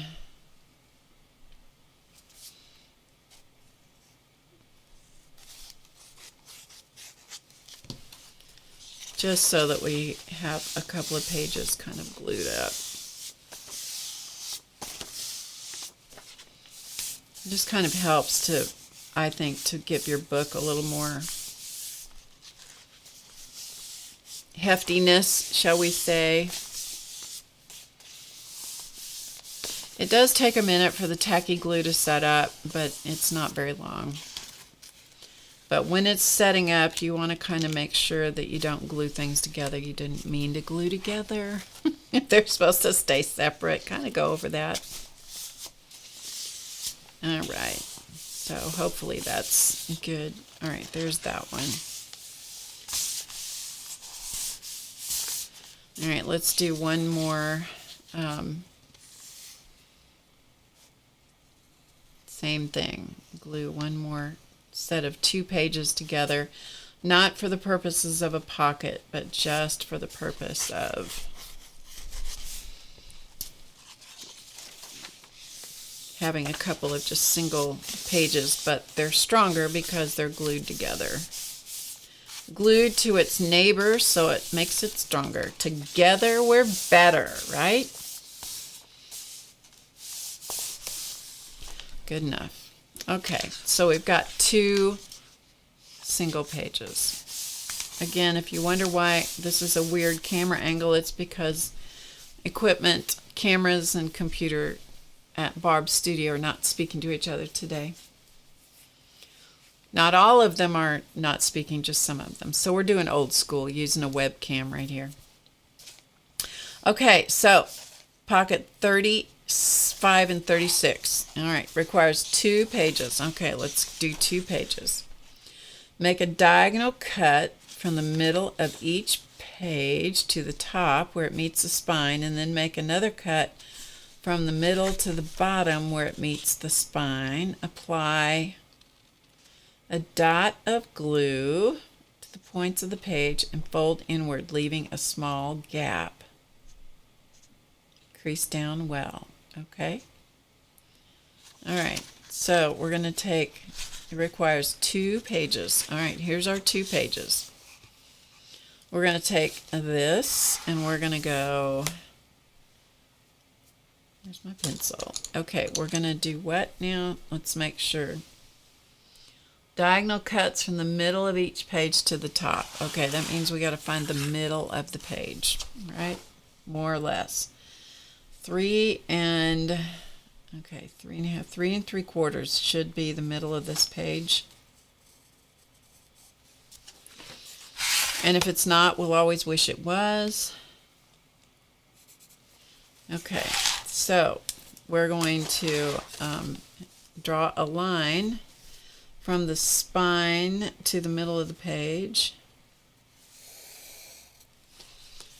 from the spine to the middle of the page, and we're going to do that on both pages.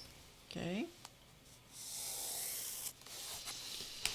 All right, so far it's looking like what she's got in the illustration.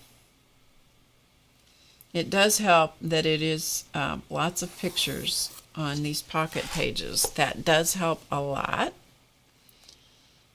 And we are on page pockets 35 and 36. Okay, so we got that. This is going to be a little wonky, but you guys don't care because you're being so patient about this.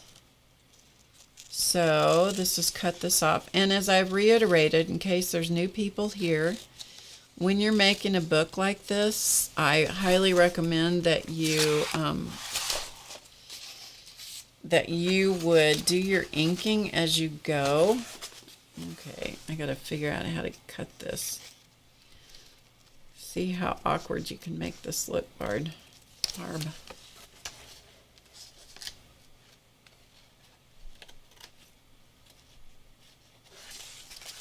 Sometimes you just go, that's good enough. Close enough is good enough. Ink as you go rather than try to glue everything together and then try to figure out how you're going to ink it. Okay? Inking will make your project, especially if you like that vintage vibe, inking makes it quite good, and it also hides a multitude of sins. And that even is better, you know? Okay, away we go here and here.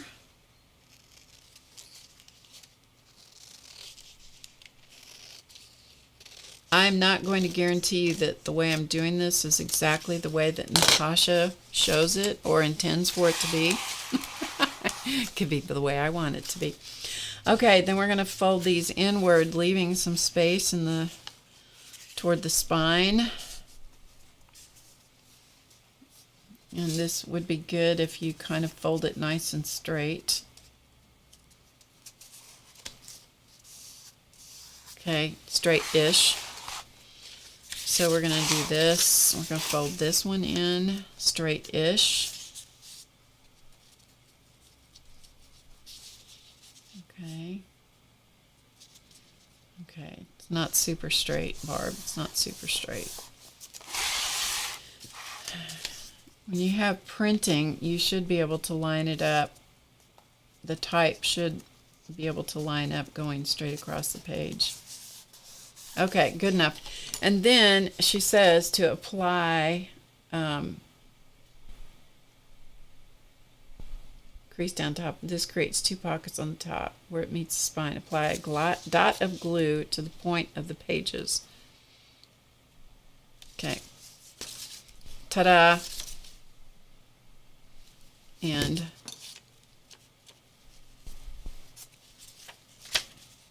ta-da! Okay, we put in a dot of glue. Janet M. Young, hello.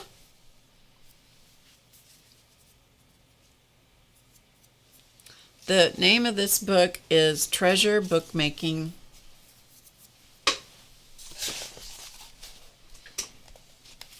Let me see if I can show it here. There you go. Treasure Bookmaking. Okay, by Natasha, whatever, up here. Her YouTube channel is Treasure Books. Okay. Okay, so we have put those 2 little dots of glue. These are the 2 pockets, 35 and 36. And I don't know that this will fit in here, but I'll give you the idea. So that's a pocket, and that's a pocket, okay, that goes all the way through. Okay, so for something long and narrow, that's what those pockets are good for. So 35 and 36. Done. All right, let's go to pocket 38. How many pockets do we have on here? I think it goes to 41. 42. Okay, so pocket 38 requires, or pocket 37, sorry, pocket 37. Repeat pocket number 10. Well, I don't want to repeat pocket number 10. Okay, so we already did pocket 10. I'm not going to repeat it. Pocket 38 requires 1 page. Fold the page halfway and simply apply glue to the top and bottom edges to create side loading pockets. All right, so we're going to go part way across like this.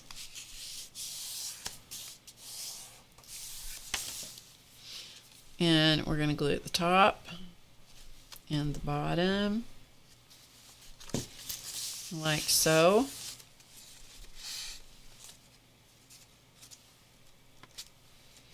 So you have this pocket right here, okay? Now, I have some extra pages in here, so just for grins and giggles, we're going to do the same thing on this side, but make it a different depth. Okay, and I'm going to do the same thing here, in here, like this. And that way there is a pocket here and a pocket here. Okay? So that way we did 2 pockets at 2 different depths. This one is folded less and this one is folded more. Okay? There we go. All right. And hopefully all this glue dries and doesn't make too much of a mess for us. Okay, that was pocket 38. Pocket 39 and 40 requires 1 page. All right, so let's take these 2 pages and glue them together, just so we have another little thickened up page.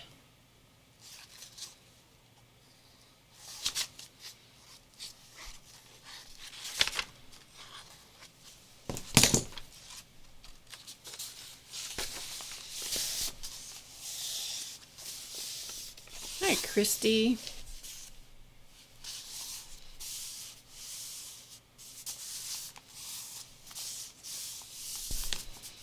Okay, so we got that page glued to its neighbors, so it makes it a little stronger.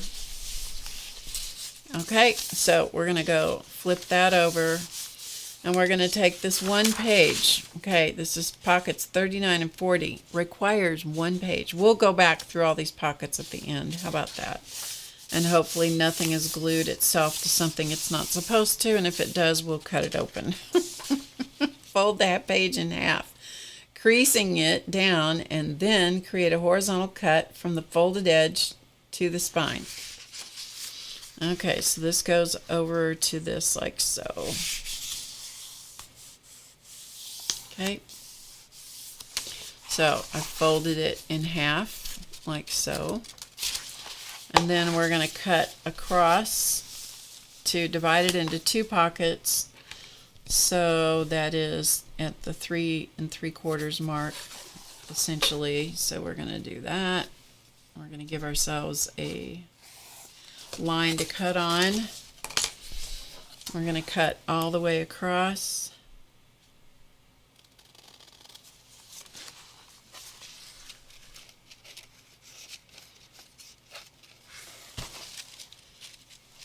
Okay, my scissors and the paper and the book. Could someone give me one more hand here? Okay. All right. So cut it. So I folded it and then cut it in half. Okay. Make a notch for the opening. So we're going to use our handy dandy punch and see if we can cut a notch here, which may probably kind of, but not quite be in the center. So we'll just do it, you know, however it is, it is. Okay, so we got 2 little notchy things there, right here and right here. And glue the bottom and the side edges to create 2 top folding pockets. Not hard. Okay, this one and this one. Glue it right in there.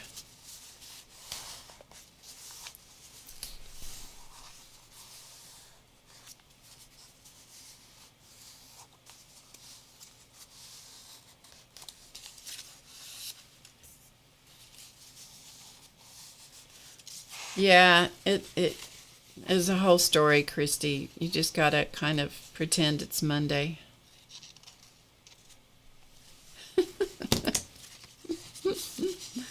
You're gonna have to just pretend it's Monday.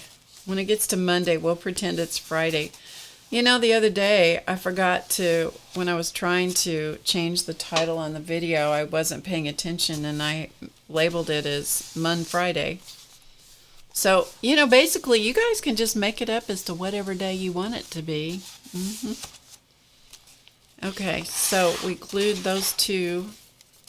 So we now have a little pocket, a little pockety thing that goes in there. See that? Little pocket. And then there's another one right down here. So a little kind of tag pocket, 2 of them on the same page. See? Little flippy short pockets. Okay, so there we have pockets 39 and 40. Okay, 39 and 40. How many times can I say the word okay? I'm glad you don't have to go anywhere. I'm glad you're here. Okay, next one. Pocket 41 requires 2 pages. 2 pages. Make a diagonal cut on both pages, with the first page being slightly shorter than the second. Okay, we're going to come over 2 pages. And we're going to do what? We're going to cut them diagonally. Okay. But one's going to be longer than the other. We can make this whatever angle we want. We'll do this.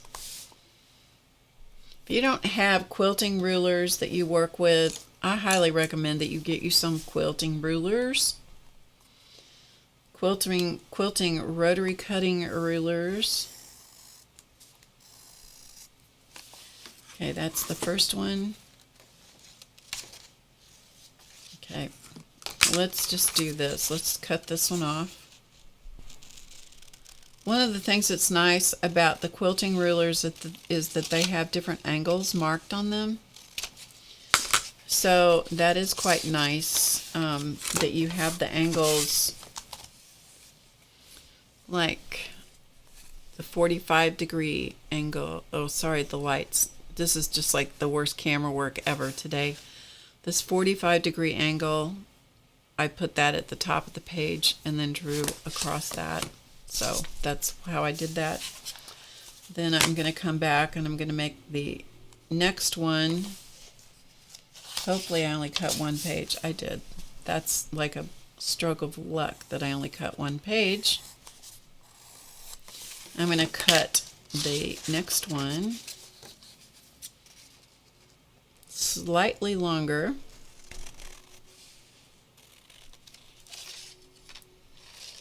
Without cutting what's underneath, which I managed not to do. That's good. That's good, Barb. And then you're going to cut, glue the side and bottom of the pages together. Okay. So side, should glue this one because it's the shorter side and bottom. And we have 1 pocket to do remaining.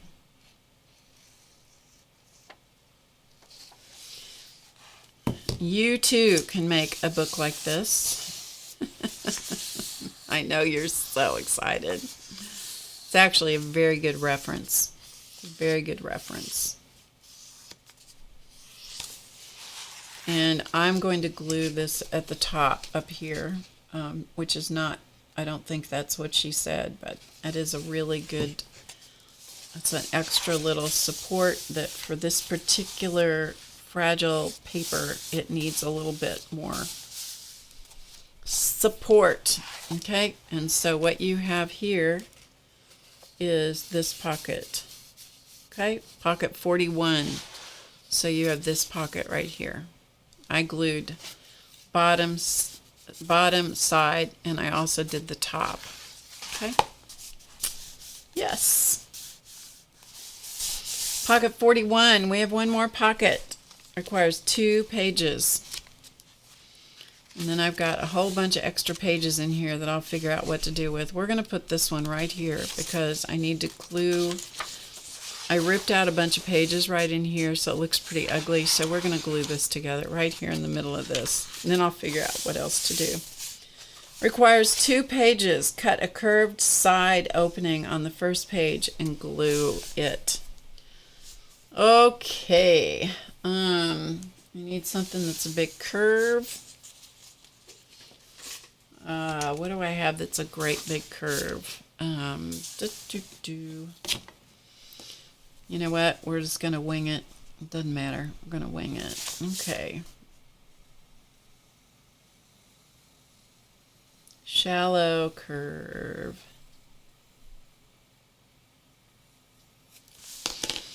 All right. And so I'm going to cut that curve in the top page on the side.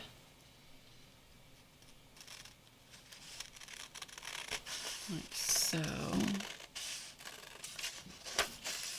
Top page on the side. So you can see it's a very shallow curve. And then glue the top and the bottom edges.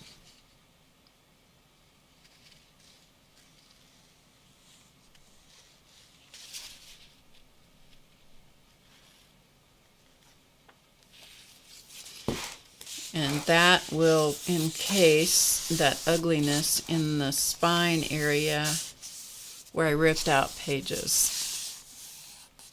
Okay.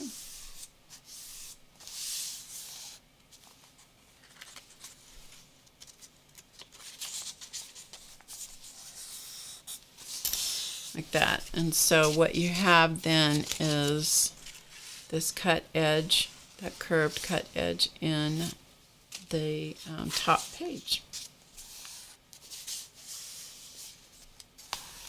And that is pocket number 42. We made all of them except the one that I said I'm not doing that one because it was a repeat of one of the other earlier pages. And Chance is now beginning to whine.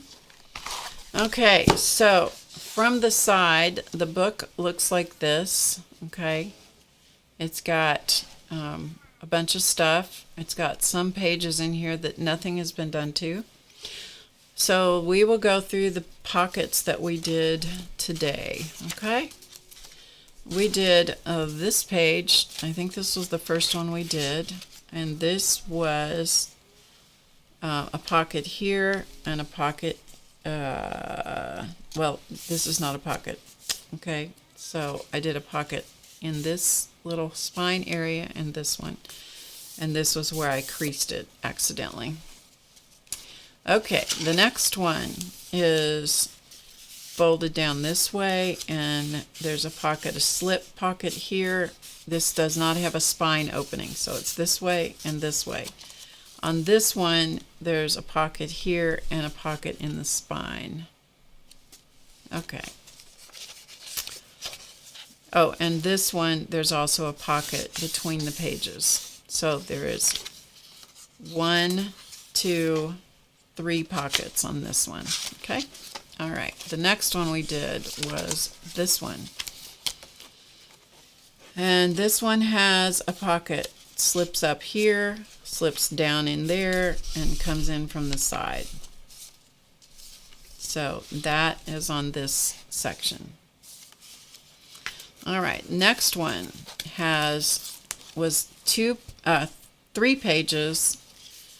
The first one was folded into the center spine, and then that and the next 2 pages were divided into 3 sections and cut across into the spine, like so. Okay. The folded section is glued top and bottom to the first little page. That makes a little pocket here. Same thing on each one of those. So that has a little pocket in each one of those. This is a folded edge. And then I used a punch, and I punched a little semicircle in each one of those, page number 2, and glued the top and bottom to the back page, which was page number 3. Therefore, you have a pocket in here and a pocket in there, and that's each one of these sections. So that's a really nice pocket section because it's divided into 3 sections. Uses 3 pieces of paper, and you get a bunch of little places to stick things. All right, then I glued a couple of, this is 2 pages glued together. This was 2 pages glued together just because of strength, because the paper is so old. This one was cut from here and here and there and there, and then the point folded into the center and glued. So this has a pocket that goes all the way through. So that little pocket right there goes all the way through. Kind of like a bookmark kind of thing on both sides. All right, then this one was just folding the edge in and gluing the top and bottom to make a freestanding pocket in the middle. This is the same thing, it's just folded to a different depth, glued top and bottom. This was 2 pages glued together right here for strength. This one is, we folded the page over to the center spine, cut it in half, punched used the circle punch, punched a thumb hole in the top of each section, and then glued it to the spine. So it's 2 little tag pockets, vertical tag pockets. This one was just 2 pages cut, diagonal cuts at different depths. So the front one is shorter than the back one. Glued across the bottom, the side, and I chose to glue it at the top just to make it stronger. But there's a pocket right there. And then I think that was it. No, we had one more. This was the last one right here. Right here. 2 pages. I just hand drew a shallow curve and then glued at the top and the bottom to make this slip pocket in the side. Okay? And that is stories children need. Actually, stories children never need in this particular book. They never need the stories in this book. That's why I tore it apart. That's why I tore it apart. Because nobody needs. I read some of them and I'm like, oh no, oh no, we're not going to espouse this philosophy to anyone. We're going to tear this up and ink it and paste over it and glue on it and whatever, so nobody will ever be tempted to abuse their children with these stories. Anyway, so there you go. And we got it done by 3:15 my time. That's pretty good. I hope you guys have enjoyed this little pocket. Check on page 235, starts on step 4. Check on page 235. Let me see what Catherine is referencing. 235. Step 4, decorating the cover, the book cover. Yeah, because I think, let's see, I think what she's referencing is choose one. Step 1 is choosing a book to alter. Step 2 is removing pages. Step 3 is folding the pages into pockets, so you have all those pocket things. And then step 4 is decorating the book cover. That's why. That's what it is. It's just the steps to creating this particular book. Although there's a whole bunch of pocket folding in the center section. But actually, all in all, it's kind of a cool book with all the different pocket styles in it. Hopefully that makes sense. All right, it's a good, this is a good little example book to have in your arsenal. If you like to make books, it's just good to have something like that where you can have a reference, a future reference. This one pocket at the back is just being a royal, yeah, it's being a royal pain. We may end up, yeah, the last pocket in the book is just being a total pain. I may have to readjust that. Sometimes when you take pages out of a book and you are gluing things and folding things and all that, the book loses its integrity and it goes, I do not want to be like that. I do not want to fold like that. Do not glue me that way. I'm going to wrinkle on you on purpose just to pay you back because you're trying to make me do something that I do not care to do. So you may have to, kind of adjust things, try things, and if it works, great. If it doesn't work, then you know what I do? I do not rip those things out. I take a big marker or something or a Post-it note and I will write on it, doesn't work. or be careful next time. So there is a ton of information in that book.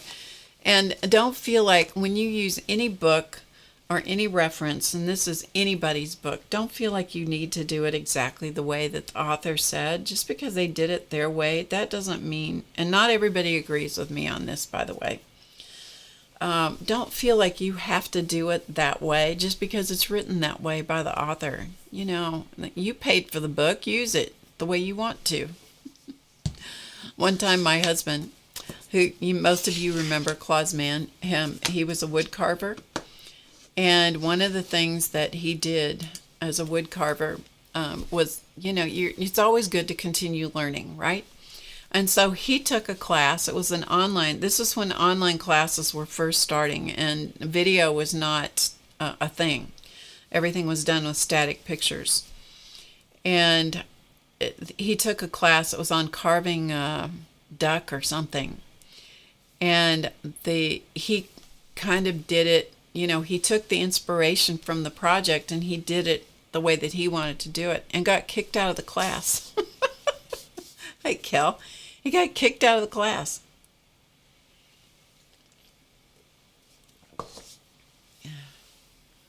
Unless it's chemistry, follow those chemists' instructions. Well, I don't do chemistry, so there you go.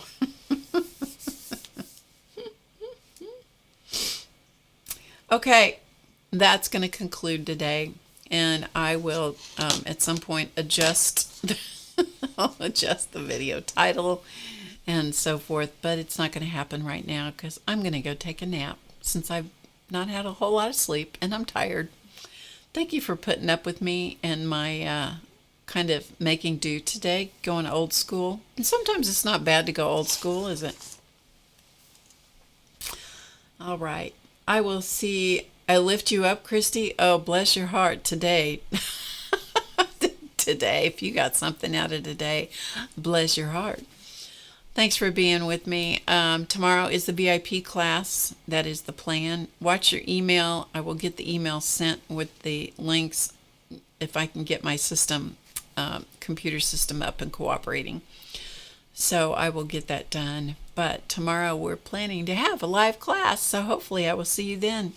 Everybody have a great day. Do something nice for somebody else. And remember to get creative today. You saw me do it. Even though things were a little wonky like this, we still made it work. So remember to get creative today, because it is easy. You just got to do it. I'll see you guys later. Have a good one, everybody. Bye for now.